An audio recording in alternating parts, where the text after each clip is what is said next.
Hello everyone and welcome back to the GSMC Fantasy Sports Podcast. Hope you enjoyed that first segment. Before we get into our second segment of the day here, I do want to remind you yet again to consider liking, following, and subscribing to the show and the network as a whole.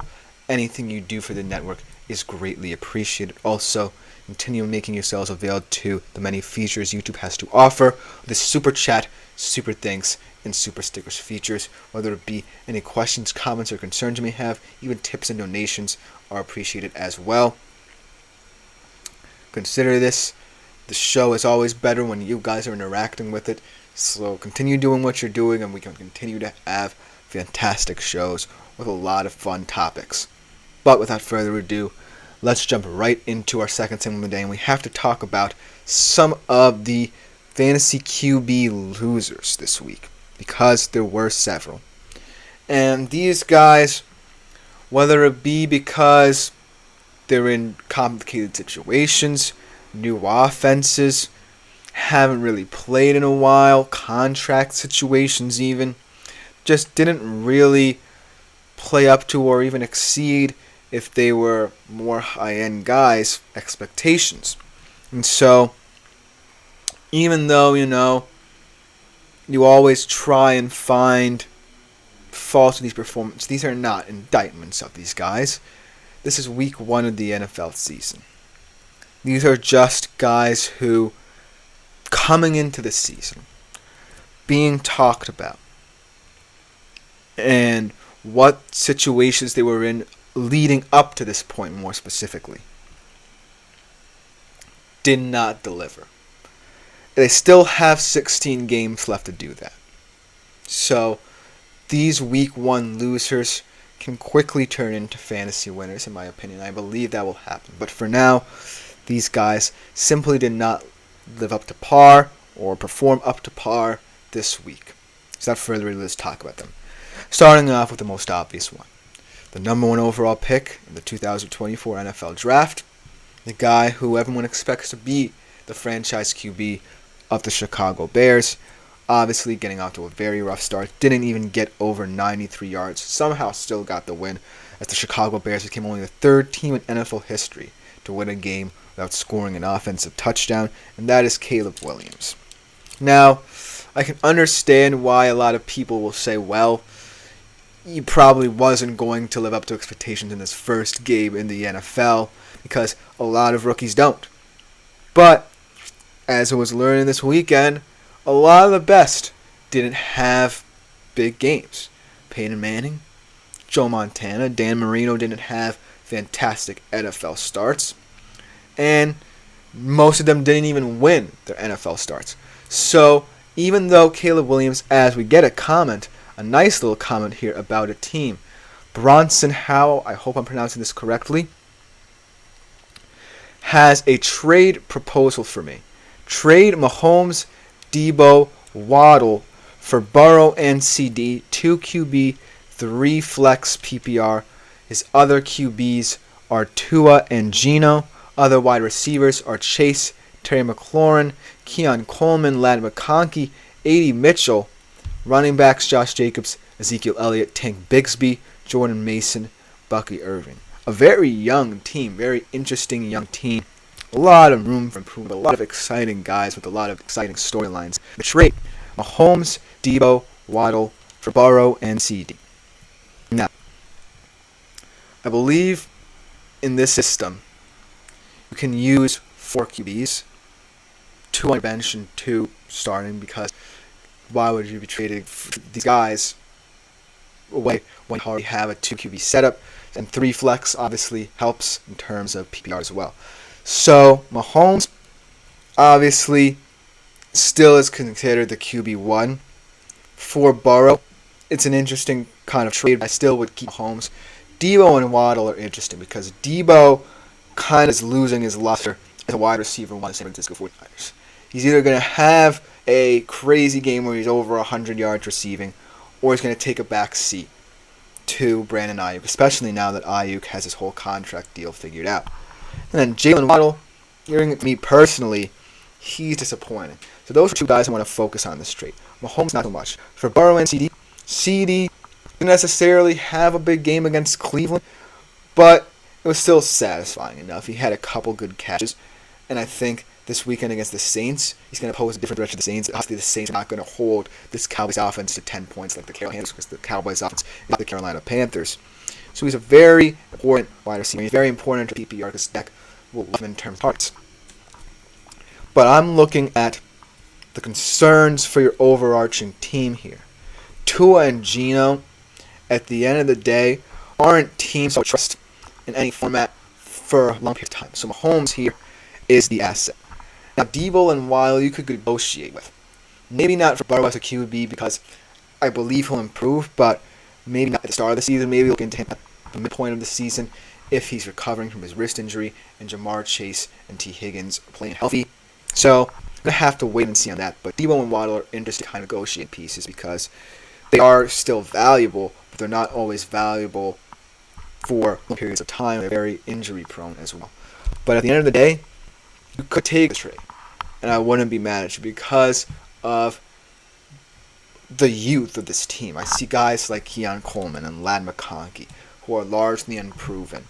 I see running backs like Tank Bigsby, Jordan Mason, Bucky Irving, also largely unproven. A lot of hope and optimism surround this team.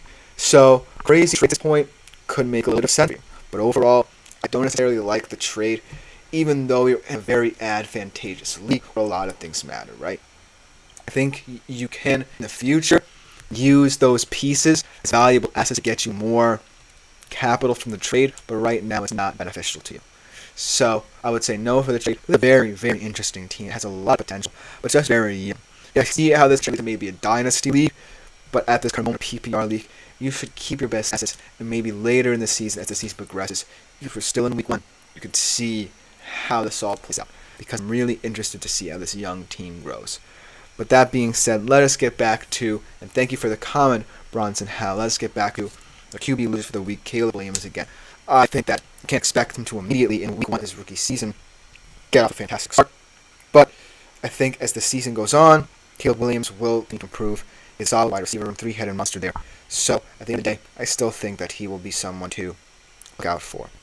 And then Joe Burrow is someone who, like talking about with this trade, is someone who I think does necessarily profile early in seasons as effectively because as we've seen, the Cincinnati Bengals teams is, sorry guys, I have something in my eye, get this out with.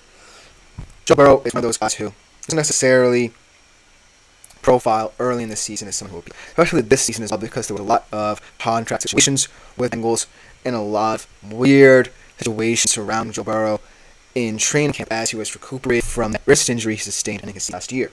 So I think that Joe Burrow is someone who we expected more out of, but also I could see why he faltered. Now, against the Patriots is another matter, but it happens to the best. 21 of 29, 169 yards, 8.06 fantasy points. So, Joe Burrow, not his best game. But sometimes worse. Going to have a quick turnaround. He played the Kansas City Chiefs. Always a good game. Maybe not this year. We'll have to see if Jamar Chase plays. Obviously, if Higgins is healthy. But at the end of the day, I'm not that concerned about Joe Burrow right now. My main concern is how he progresses with wrist injury. And then, of course, I have to mention him. Sorry to all you Giants fans out there. Daniel Jones. Now, Daniel Jones' criticism probably isn't necessarily necessitated from too much negativity surrounding him, because the way the organization has handled his tenure as a New York Giant was also abysmal. They haven't really gotten O-line help. They just now started trying to figure out the wide receiver situation, drafting Malik Neighbors. And, you know, when I looked at this offense, yes, Daniel Jones doesn't necessarily look like a good NFL quarterback when he's out there. It's not all up to him. I mean, the bad with him is very bad. Almost downright abysmal. But can, at the end of the day, we really blame him for the organizational pratfall with the Giants face? He was 24-42, 186 yards, 2 interceptions, only 4.99 fantasy points. That's not what we want a guy like Daniel Jones to be, especially with so much optimism around the Giants. But at the end of the day, I can't really blame him for the pitfalls of the overarching Giants offense, because it's not just him. It's the O-line. It's kind of this weak receiver room. Ultimately, you know, it's also because he might have been injured as well. Who knows? But the weirdness that is Daniel Jones is just going to have to be one of those fancy guys who we take or leave. Most likely leave. I don't think he's on many rosters. But it's just a very disappointing situation there in New York. Last but not least, Speaking of disappointing situations, how about investing $160 million into a guy who is 35 years old, is coming off an Achilles injury, and hasn't played in a system like Raheem Morris or Smith's on offense, and Kirk Cousins. In 16-26, 155 yards and one team for only 6.2 fantasy points in Atlanta Falcons debut. And I'll be gentle, Kirk, because he's coming off an Achilles injury. He is getting older. He's not a guy who's going to take and run as much anymore. But if you got that big a contract, and there was so much hype around the Atlanta Falcons team, finally someone who is really starting to try and take hold of the NFC South, you have to deliver. And the Steelers defense, one of the toughest in the league, which you should have beaten back up Justin Fields in this offense. You made a lot of defensive signings as well to kind of bolster this team. You signed Matthew John, you signed, I believe, Justin Simmons. So, not correlating. And it might take some time to click for Kirk Cousins and Arthur Smith's offense. But it really was disappointing because they were one of those high teams in the NFC this year. And if this continues to happen and Kirk struggles and signs of his injury history continue to show, then people will be calling for panics in Atlanta much sooner than expected. Because you do have pieces there that this offense can operate around. But we just have to come together. That's just about to do it for this segment. Coming next, we look at the running back ones. Very exciting position this week. A lot of tough performances. We'll be right back at the break to talk about them.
Looking for your daily fix of sports talk without having